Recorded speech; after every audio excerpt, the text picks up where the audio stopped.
In 1776, America became an independent country.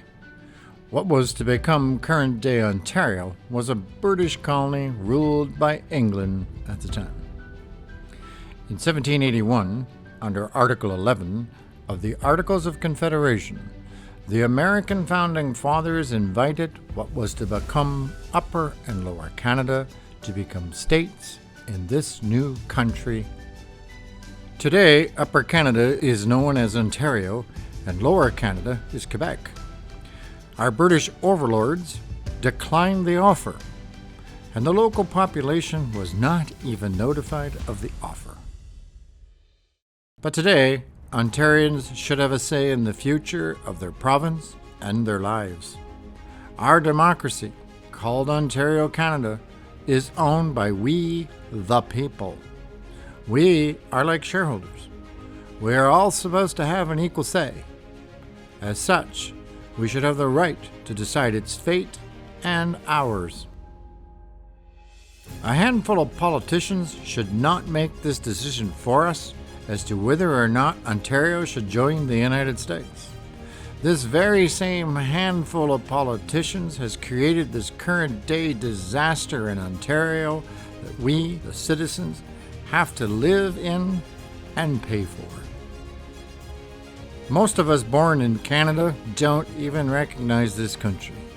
It has changed so dramatically in just a few short years. Our country has become unrecognizable to us. If one simply Googles Toronto population, you will see that in 2021, only 47.1% of Canada's largest city's population was born in Canada, Toronto. Shockingly, that was 2021. You can only imagine where we are today as immigration has sped up, not declined since then. The amount of immigration we have seen in just a few short years is staggering, to say the least. The locals feel it is not immigration. Instead, it is an out-of-control invasion. The results have been catastrophic. This handful of politicians seem to be completely dumbstruck by the fact that there does not seem to be the infrastructure to accommodate these millions of extra people. Our hospitals are overwhelmed. Patients are getting care in the hallways.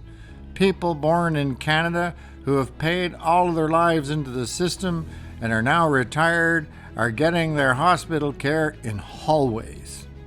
They're getting changed in the hallways.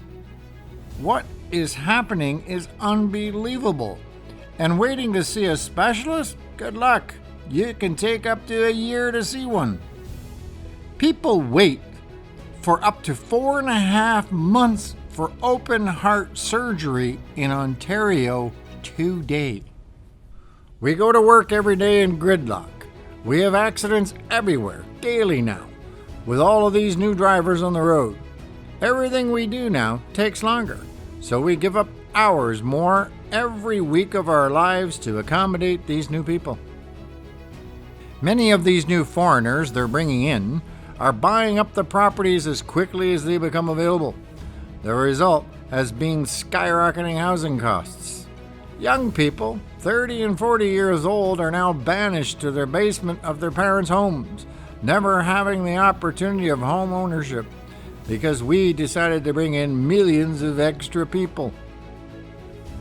Between April 1st, 2023 and March 31st, 2024, more than 1 million people in Ontario used a food bank. According to Feed Ontario, this is an 86% increase from 2019 to 2020. Crazy. That's 1 million people in Ontario. This week, Kingston became the third Ontario municipality to declare food insecurity an emergency, and its council is calling on the province to help. Roughly 1 in 3 households is living with food insecurity. Studies show what's happening in Kingston is a national problem. People forced to choose between a meal and other basics like paying rent. Food banks were supposed to be an emergency situation. They started here in Mississauga actually many years ago. They're becoming a permanent necessity. And not in just in Mississauga, all over the province, all over the country. Mississauga now has the fastest growing rate of food bank use in Ontario. I'm very proud of Mississauga Council today for declaring a food emergency here in our province and our city. Amid a historic hunger crisis in which more than 1 in 10 Torontonians now rely on food banks, City Council has declared food insecurity an emergency across Toronto. Extreme violence and crime in general is through the roof. We don't even get to ask what percentage of the crime is increased from the people who've recently arrived. If you ask that question, they'll say you're a racist. This is crazy, of course. How can you fix a problem if you're not allowed to ask the obvious question? We've even had in recent months a number of terrorists here in Canada. And at least one of the terrorist plots was stopped by CSIS and the RCMP before it happened. Here is a terrorist wanted in India, living in Canada, of course. The arrest of a man deemed a terrorist by India's government on Canadian soil is now making international headlines. Arshdeep Singh Gill, better known by the alias Arsh Dalla, is accused of being behind multiple violent attacks in India while living in Canada. Investigation has uncovered that Dalla and another man were arrested and charged in October after an alleged shootout on this rural road in Milton, Ontario. We have riots happening everywhere in our streets, and there seems to be no end in sight. Tensions between some Hindus and some pro-Khalistan Sikhs are escalating. What started as a protest in the Greater Toronto area has led to threats and violence.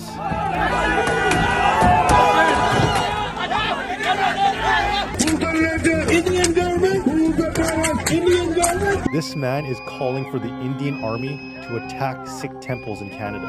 Come to Canada and storm the Sikh temple! You would be crazy to believe or to think that this is going to get better. We actually bring immigrants from both sides of conflicts happening all over the world, such as the Eritreans, who have battled it out in Toronto, Calgary, and Edmonton, smashing up businesses and causing damage. Why would we put up with this? We would never have voted for this, so we were never asked or consulted. Ask yourself if you would have liked to have had an option for this massive change that has been forced upon us. We want a referendum on the issue of joining the United States. And frankly, we should have many referendums on the most significant issues, such as this extremely high immigration numbers from now on.